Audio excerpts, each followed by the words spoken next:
Anda kembali bersama kami di Kompas Petang. Kami masih membahas terkait dengan cuitan dari lapor COVID-19 yang menilai keterlibatan TNI di penanganan pandemi COVID-19 berlebihan. Disebut ada cawe-cawe militer di penanganan pandemi COVID-19. Saya masih bersama dengan Mas Firdaus dan juga Dr. Andi Kumeini. Mas Firdaus, kalau kita bicara soal pelibatan militer dalam penanganan situasi pandemi kan memang diperbolehkan. Dalam konteks adalah operasi militer selain perang, dan ini adalah diatur juga dalam Undang-Undang Nomor 34 Tahun 2004 tentang TNI. Ada 14 poin operasi militer selain perang, diantaranya adalah membantu tugas pemerintahan di daerah, membantu Kepolisian Negara Republik Indonesia dalam rangka tugas keamanan dan ketertiban masyarakat yang diatur dalam undang-undang, kemudian membantu menanggulangi akibat bencana alam, pengungsian, dan pemberian bantuan kemanusiaan. Pemerintah memutuskan COVID-19 sebagai bencana nasional melalui Kepres nomor 12 tahun 2020. Artinya pelibatan militer dalam pandemi COVID-19 sesuai dengan undang-undang tentang TNI. Mas Firdaus. Ya, ini dari angka atau kami atau menolak. Mas Firdaus, kami masih kurang jelas mendengar suara Mas Firdaus, putus-putus. Jadi, Halo. Oke. Ya. Baik. Jadi poin kami dari awal adalah bukan meniadakan atau melarang pelibatan TNI Polri dalam.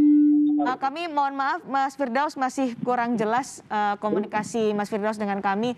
Jadi saya akan ke Dok Andi dulu karena tadi Anda juga menyatakan bahwa adalah sebuah rasa syukur dibantu oleh TNI ketika penanganan pandemi COVID-19 karena tenaga medis pun kewalahan untuk menangani ini. Tapi ada kritikan soal tracing yang tidak efektif, kemudian PCR yang tidak akurat, insentif tenaga kesehatan yang dipersoalkan oleh lapor COVID. Iya. Kalau melihat poin-poin yang sempat disebutkan tadi oleh Mas Firdaus dari kawan-kawan lapor COVID ya Mbak. Mungkin saya akan coba membreakdown masalahnya nih. Meskipun saya hanya diminta pendapat ya. Saya bukan orang yang bisa menegakkan diagnosisnya nih dalam hal ini. Ini sebenarnya apa?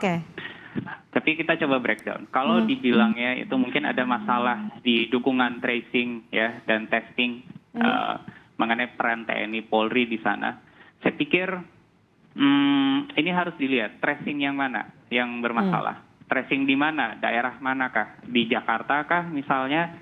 Di Jawa, non Jawa, level provinsi, kabupaten, atau level yang lebih kecil? Karena setahu kami, teman-teman Satgas yang merupakan paduan dari berbagai instansi dan institusi itu sampai tingkat RT RW ada, di mana mereka yang tokoh-tokoh sipil di lingkungan dan juga tokoh orang-orang militer di level tersebut itu bekerja bersama. Bekerja bersama, setahu saya itu. Anda melihat ada ketidakefektifan ketika ada pelibatan TNI dalam hal tracing? Saya mungkin agak melihat dari sisi yang berbeda ya Mbak, bahwa kalau tidak ada peran TNI Polri, mungkin tracing itu bakal lebih gagap lagi kita lakukan. Oke. Mungkin ya, mungkin. Ini bicara kemungkinan. Karena faktanya di lapangan ada teman-teman TNI Polri juga, jadi kemungkinannya jelas. Soal PCR yang tidak akurat? Nah, kalau PCR tidak akurat, saya pikir kita harus lihat timeline-nya. Itu sebenarnya PCR yang di semester berapa? Apakah di awal Maret 2020 misal, atau di sampai akhir 2020, atau di tahun 2021? Karena jujur saya melihat ke diri saya sendiri, bagaimana saya men-treat pasien saya itu ada evolve, ada hal yang berkembang, Mbak. Di mana kita belajar dan ada item-item baru yang kita bertukarkan secara sains. Ini bicara lingkup sains dan akademik ya. Tapi kalau dilihat dari misal sebuah pemeriksaan, misal untuk PCR itu, pengaplikasiannya itu akan melihat mesinnya seperti apa, ya, alat diagnostiknya, kemudian ketersediaan kit di sana, dan juga bagaimana cara pengambilan sampel, kemudian delivery, pengantaran sampel itu dari tempat pengambilan ke tempat pemeriksaan, sampai alat pemeriksaannya sendiri. Jadi melihatnya secara holistik berarti ya? Ya kita harus breakdown masalahnya sih, breakdown masalah, karena ada banyak tangan Oke. Ada banyak pikiran kepala yang kemudian mencoba menawarkan solusi dan bantuan terhadap masalah ini. Jadi soal PCR tidak akurat karena dipegang oleh BIN, menurut Anda? Singkat saja sebelum saya ke Mas Firdaus. Saya nggak tahu alat yang dipegang BIN apa, Oke. tapi jelas kalau misal ini, kalau yang saya tahu ya, alat yang dipegang BIN itu agak datang di fase-fase awal.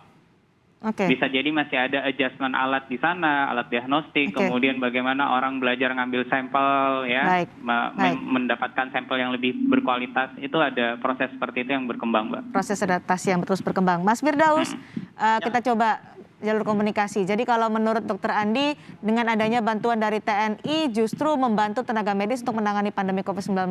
Dari payung hukumnya pun sudah jelas sesuai dengan Undang-Undang Nomor 34 Tahun 2004 tentang TNI, OMSP, Operasi Militer Selain Perang. Ya, ini sekali lagi kami ingin menyampaikan bahwa ada sedikit misinterpretasi yang seolah-olah menyebutkan bahwa lapor COVID-19 seolah melarang atau menolak kehadiran eksistensi TNI Polri dalam penanganan pandemi. Padahal poin kritis yang ingin coba kami sampaikan adalah bagaimana ketidaksesuaian kewenangan di lapangan untuk menangani pandemi. Tadi disebutkan atau sempat disinggung soal mobile test PCR yang diragukan akurasinya. Kalau tadi disebutkan aspek-aspek yang menjadi perhatian, justru yang menjadi pertanyaan adalah mengapa itu diberikan kepada BIN.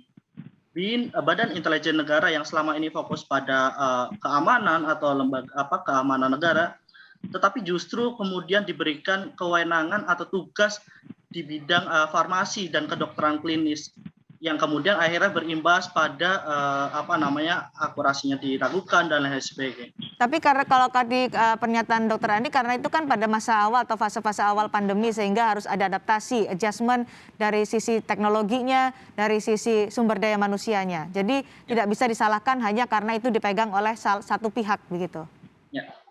Ya, sebetulnya bukan konteks harus diberikan kepada salah satu pihak, tetapi poin kami adalah mengapa itu diberikan kepada otoritas yang semestinya memiliki kewenangan atau pengalaman sebelumnya dalam penanganan pandemi atau layanan kesehatan. Sebut saja misalnya mobile test PCR langsung diberikan kepada Kementerian Kesehatan atau rumah sakit vertikal Kementerian Kesehatan. Gitu. Silakan Dr. Andi. Kalau saya sih ya Mbak, mendengar yang argumen dari Mas Firdaus, saya juga apresiasi ya. Jadi memang dari sisi teman-teman yang mengkritisi mungkin peran TNI, Polri atau BIN, ya, ya mungkin ada point of view-nya dapat, ya. Tapi dari sisi kalau kita lihat di masa awal penanganan pandemi, di mana kalau saya lihat ya, pemerintah, masyarakat, termasuk saya sendiri, saya nggak tahu apakah saya representatif untuk mewakili banyak tenaga kesehatan yang lain. Pada masa awal pandemi kita itu tidak terlalu tahu kita ini sebenarnya berhadapan dengan virus yang seperti apa. Jadi kalau kita belajar dari kasus SARS di tahun 2002, kemudian MERS di tahun 2012, itu kalau menginfeksi sekitar 10 orang, ada satu yang meninggal. Nah, waktu itu kalau mungkin kita lihat ya, ada semacam perasaan bahwa kita harus bertindak cepat, ekstra cepat. Jadi saya mungkin teman-teman Kementerian Kesehatan maju dengan link yang mereka punya, ya. Teman-teman yang ada misal dari TNI Polri, dari kementerian yang lain juga akan mengerahkan juga dengan siapa nih kita bisa dapat. Mungkin seperti itu. Kita kan nggak lihat secara keseluruhan ya.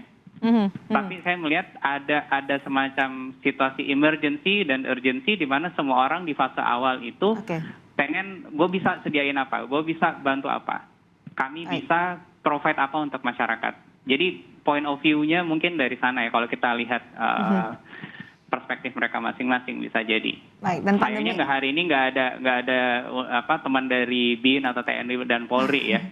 Baik, dan ini adalah kondisi pandemi adalah kondisi extraordinary, Mas Firdaus. Jadi tadi seperti disampaikan oleh Dr. Andi, semua pihak diharapkan untuk bisa bersama-sama bergotong royong menangani kasus ini, menangani pandemi ini, termasuk juga yang diminta langsung adalah TNI untuk bisa membantu pemerintah dalam hal vaksinasi saat ini, program percepatan vaksinasi yang terus berjalan saat ini. Jadi menurut Anda, Mas Firdaus dan juga lapor COVID-19, harus seperti apa sebenarnya TNI itu ikut berperan dalam menangani penyebaran pandemi COVID-19 ini? Baik. Tadi kalau misalkan disinggung soal vaksinasi yang kemudian diselenggarakan oleh TNI Polri, memang bisa jadi merupakan salah satu faktor percepatan vaksinasi saat ini. Karena mereka mendapatkan jatah vaksin yang bisa jadi lebih banyak ketimbang puskesmas atau vaskes pemerintah. Hal tersebut yang juga menjadi penyebab akses vaksin menjadi timpang. Laporan kami menunjukkan bahwa banyak warga kesulitan ke sentra vaksinasi yang ada di kota. Sehingga warga sangat-sangat mengandalkan puskesmas maupun vaskes terdekat. Sementara alokasi vaksin di puskesmas tentu terbatas karena memang sebagian sudah dialokasikan ke sentra vaksinasi baik yang diselenggarakan oleh TNI Polri maupun organisasi lain. Di samping itu saya juga yakin Dr. Andi paham soal penyelenggaraan vaksinasi. Mungkin tidak hanya fokus pada pemerataan vaksinasi, tetapi juga pada ketepatan pemberian vaksinasi terutama pada kelompok prioritas. Lantas, saya boleh bilang kalau penyelenggaraan vaksinasi saat ini justru cenderung pada pengabaian kelompok prioritas.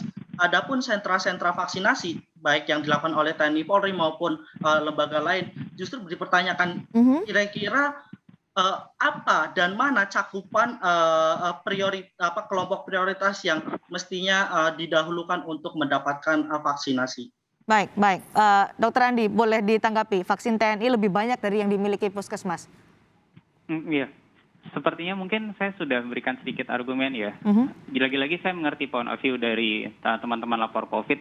Kalau saya punya wewenang nih, Mas Firdaus, semua item yang Mas Firdaus tadi sebutkan itu saya jadiin masukan, catatan, ya. Karena kritik dan masukan itu justru sebuah nutrisi ya, buat kita membuat menata laksana ini semua menjadi lebih baik. Dan semoga ini juga didengar nih, ya. Masukannya itu tidak dibawa baper ya, tapi dianggap jadi sebagai hal yang sama-sama ingin baik. Nah, tapi kalau bicara mengenai kecepatan vaksinasi, saya lagi-lagi appreciate kepada siapapun, mau swasta ya, BUMN. Jadi bukan hanya Kementerian Kesehatan nih. Karena di luar vaksinasi COVID sebenarnya proses imunisasi itu jalan semua. TBC, polio itu udah jalan semua. Dan teman-teman di puskesmas, lagi-lagi ini saya cerita ya, bagaimana teman-teman di puskesmas itu sempat ngeluh tuh Mbak. Ya.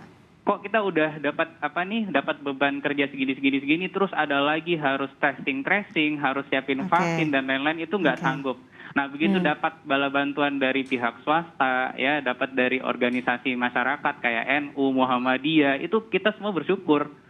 Dapat bala bantuan besar. Nah problemnya adalah ada sedikit tantangan, cepat, tapi bagaimana kita mau menjaga agar tetap tepat ini persoalan. Kayak tadi yang disampaikan Mas Firdaus. Karena sebuah proses vaksinasi itu tidak hanya menyuntikkan air putih. Kita tentu harus lihat ada checklist yang harus diisi ya. Screening sebelum vaksin dan juga pemantauan setelah berikan vaksin itu. Itu memang PR besar. Baik, terima kasih Dr. Andi Komeni, terima kasih juga Mas Firdaus atas diskusi kita terkait dengan pernyataan dari lapor COVID-19 soal TNI yang dilibatkan dalam penanganan pandemi COVID-19, tapi oleh Dr. Andi menyatakan ini adalah bantuan juga untuk bisa menangani pandemi COVID-19 di Indonesia dengan lebih cepat. Terima kasih Mas Firdaus, terima kasih juga Dr. Andi.